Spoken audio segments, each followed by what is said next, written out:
بسم اللہ الرحمن الرحیم۔ السلام علیکم ورحمۃ اللہ وبرکاتہ۔ جنت کے راستہ کے پیارے دوستو، آج کی اس ویڈیو میں ہم آپ کے ساتھ ایک شخص کا واقعہ شیئر کریں گے جو وضو کرتا ہے تو اس کے گناہ ظاہر ہوتے ہیں۔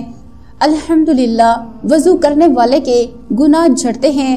اس زمن میں ایک ایمان افروز حکایت نقل کرتے ہوئے حضرت علامہ عبدالوہاب فرماتے ہیں، ایک مرتبہ سیدنا امام اعظم ابو حنیفہ رضی اللہ تعالی عنہ جامع مسجد کوفہ کے وضو خانہ میں تشریف لے گئے تو ایک نوجوان کو وضو بناتے ہوئے دیکھا۔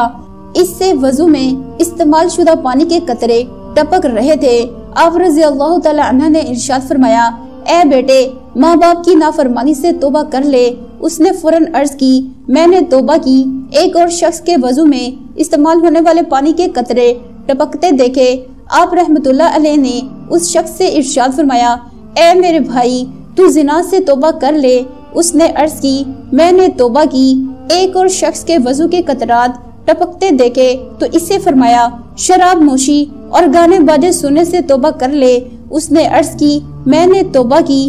سیدنا امام اعظم ابو حنیفہ رضی اللہ تعالی عنہ پر کشف کے باعث چونکہ لوگوں کے عیوب ظاہر ہو جاتے تھے، لہٰذا آپ رضی اللہ تعالی عنہ نے بارگاہ خداوندی اس کشف کے ختم ہو جانے کی دعا مانگی۔